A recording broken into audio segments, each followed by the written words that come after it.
Boa, boa. E, cara, o que é o Open Insurance aí? O que Boa. significa? O que é? Explica pra galera aí que nunca ouviu falar ou já ouviu falar e tem muitas dúvidas ainda. Beleza. O Open Insurance nada mais é do que a possibilidade de você compartilhar dados do mercado de seguros, tá? Ele não nasce necessariamente focado no mercado de seguros. Quando a gente fala de universo Open, a gente inicia uma discussão a respeito do universo Open na Inglaterra no Open Banking, tá? Então, na Inglaterra, por uma questão concorrencial de competição, eles entenderam que faria sentido permitir que os dados, por exemplo, do Rodrigo fossem compartilhados para o banco A ou para o banco B, para facilitar o processo de oportunizar novos negócios para o Rodrigo, tá? Eu sou um pouquinho mais velho aqui, né? Não sei a idade de vocês, mas acho que a gente tá... Cara de mais novo. a gente tá todo mundo mais ou menos na mesma faixa. Mas vocês vão lembrar, há uns anos atrás, que quando a gente ia no comércio e distribuía cheque, uma coisa que o comerciante olhava na hora que ia receber o cheque era cliente desde. Lembra dessa história? Sim. E aí, assim, tinha gente que se orgulhava de ser cliente desde a década de 70, década de 60, da instituição financeira XYZ, né? Num determinado momento, ali nos anos 2000, final dos anos 2000, o Banco Central virou e falou assim, olha, se você abre uma conta corrente numa outra instituição, você tem o direito de carregar esse cliente desde. Porque imagina, você foi lá e abriu uma conta corrente num lugar, e aí você está lá há 30 anos. Aí, por uma razão qualquer, você teve que abrir uma conta num outro banco, porque você começou a receber salário naquele outro banco, e aí você começa a ter um cliente desde muito recente. E aí no comércio você começa a ter eventualmente problemas, ou aquele comerciante que não quer vender, pô, fica meio desconfiado, esse Rodrigo aí, sei lá, né? Então, uma norma que o Banco Central fez lá atrás foi permitir que você portasse aquela informação do cliente desde. Deixava de ser um cliente desde aquela instituição para um cliente bancário desde tal data, tá? Então, aqui, por que eu peguei esse exemplo? Porque esse aqui é um exemplo de uma informação que é sua, que você tinha a possibilidade de portar essa informação da instituição financeira A para a instituição financeira B. Repara, a informação do cliente desde é uma informação sua. Você guarda isso para toda a vida. Então, se eu abrir a conta na instituição financeira A em 2000, eu carrego isso como algo meu para toda a vida, né? Então, quando essa discussão começa no Reino Unido, o Open Banking começa no Reino Unido, é justamente possibilitar, por exemplo, que esse cliente desde saia de uma instituição A para a instituição B. Mas não só isso. Que eu leve, por exemplo, as informações relacionadas ao meu histórico de bom pagador, por exemplo, de cartão de crédito, da instituição A para a instituição B. Porque se ela me conhece melhor, provavelmente ela vai me dar um crédito melhor, ela vai me dar uma bandeira de cartão mais interessante, alguma oferta de um produto melhor, vai me dar uma linha de crédito melhor e assim por diante. Tudo isso, no final das contas, gira em torno de uma questão de competitividade. Então, você tem ainda poucas instituições financeiras no Reino Unido que tomam conta do mercado como um todo.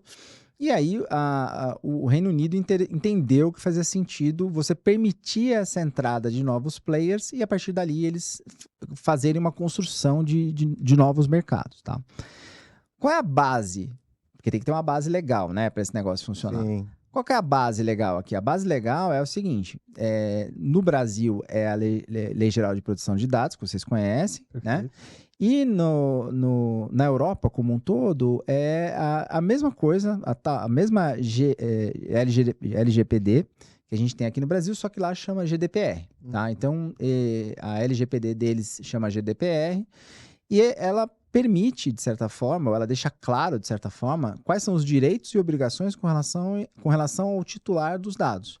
Então, se eu sou titular do dado, eu posso mandar da instituição A para a instituição B. Eu posso falar, olha, eu não quero mais que meu dado fique aqui nesse local. Eu quero saber o que você está fazendo com a minha informação.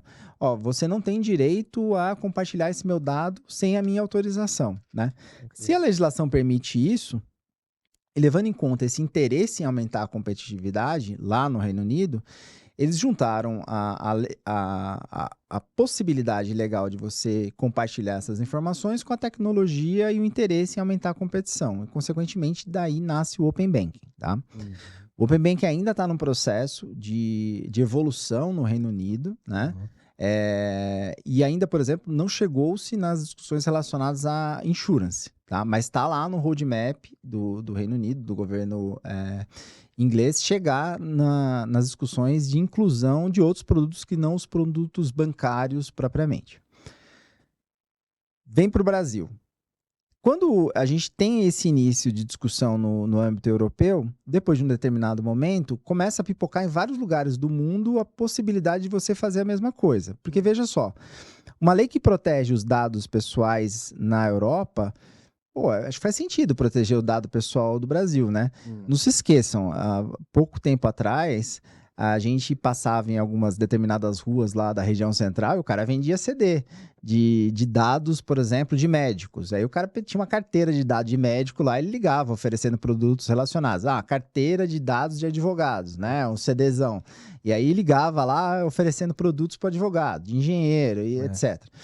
Então, assim, como assim? A pessoa tem acesso à minha informação, ele pega o meu dado, sem o meu consentimento, ele vende e de repente tem uma pessoa me importunando na porta de casa, mandando cartinha, me ligando e etc. Vendendo consórcio? No meu caso, vendendo cartão de crédito, né? Então, assim, tudo quanto é tipo de situação. Então, essa necessidade de proteção do dado da pessoa física, especialmente da pessoa física, é uma necessidade que não é só no Reino Unido, ela é uma necessidade no Brasil, uma necessidade nos Estados Unidos, a mesma realidade a gente tem na Argentina, na Índia, na China, na Austrália e assim por diante. Então a gente começa a pipocar várias legislações em cada um desses países tratando dessa questão dos dados. Se eu criei o ecossistema de proteção dos dados, e eu tenho interesse em fomentar o mercado, aí no primeiro momento o bancário, né? Uma maior competição, novos players, toda essa questão relacionada a fintechs, meios de pagamentos novos e etc. Talvez faria sentido eu pegar essa mesma legislação e, olha, mercado, agora eu preciso que você compartilhe de forma segura os dados do Ícaro de A para B. Beleza? Beleza. Obviamente, de forma regulatória, você cria todo o framework que você precisa e obriga as instituições a fazerem isso. Bom, o Banco Central pega a Lei Geral de Proteção de Dados, que estava já aprovada, pega essa experiência lá de fora e fala, vou fazer a mesma coisa aqui no Brasil. E criou 4 fases, tá? Criou uma primeira fase com dados abertos, dados públicos, então, das instituições financeiras. Ícaro, que tipo de dado é? É o dado que se você entrar no site ou se você for na porta do banco, não tem um papelzinho dizendo aqui, o nosso cheque especial, ele inclui na tarifa 4 transferências, TED, 5 extratos, uso da máquina, etc, etc. Ele pega aquelas informações que são públicas e disponibiliza dentro do ecossistema do Open para poder ser compartilhado. Então, eu poderia pegar, por exemplo, 10 instituições financeiras e comparar elas em termos de produtos, se aquele produto, o que é que ele tem. Entendi.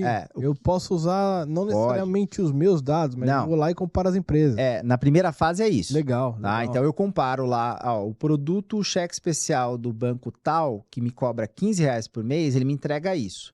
O do outro banco me custa R$20 por mês, me entrega isso aqui. Acho que faz sentido eu trabalhar com esse aqui, porque ele me entrega, não preciso de tudo que ele me entrega e o custo é mais barato, por exemplo. Mas onde ele consolida essa informação em um único lugar para comparar? A gente tem a possibilidade, a gente tem alguns agregadores que estão disponíveis, né? No próprio site do Banco Central tem algumas informações que é possível e tem algumas empresas que já agregam essas informações, tá? Então você consegue, pesquisando na internet, a gente consegue acessar essas informações. Só que esse aqui é o basicão, certo? Assim, beleza. Em tese... É o ponto de partida. Em tese, qualquer um consegue fazer.